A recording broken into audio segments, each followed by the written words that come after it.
serve no less. Surgeon, professor of neurosurgery at the university.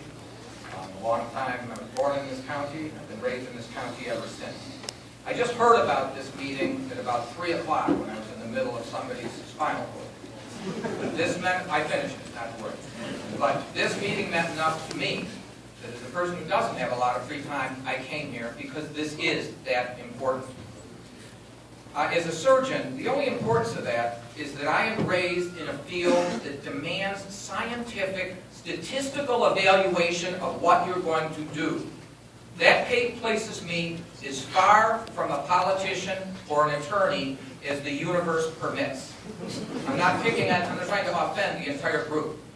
But politics is the mechanism of passing things, some of which are very effective, and some of which are to obfuscate the issue. If I perform surgery on a patient that has no scientific basis, not only did I not help the patient, worse than that, I did something counterproductive. This is a cosmetic, political-driven bill that makes you feel we did something. A tragedy happened, a crisis happened. Let us respond. Let us do something. That would be the same as me saying, put a poultice on you. Bay at the moon, howl at the wind. That's not effective. If you're going to use a crisis to do something about guns and violence, if you really care about your youth, if you go home and look in the mirror and you say, I really care, I care, whether you're Republican or Democrat, if you care, have the courage to look in the mirror and say, I'm actually going to look at statistics. I'm going to evaluate places that have draconian gun laws. Chicago, Washington, D.C., say no more. I'm going to look at those places and find out why that doesn't work.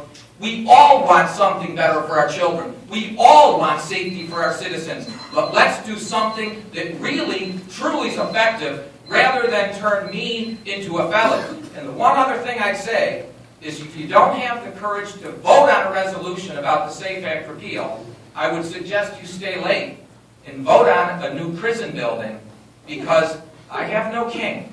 I am not a peasant. And I am not a serf. And as a person who went to the Mideast as a neurosurgeon for the 101st Airborne and 82nd Airborne, I fought with my country. I went overseas and slept in a tent for a year for my country for a reason. This isn't about hunting. This isn't about personal protection. This is about tyranny.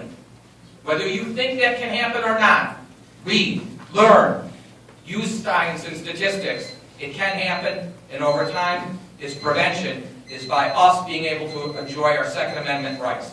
Thank you very much.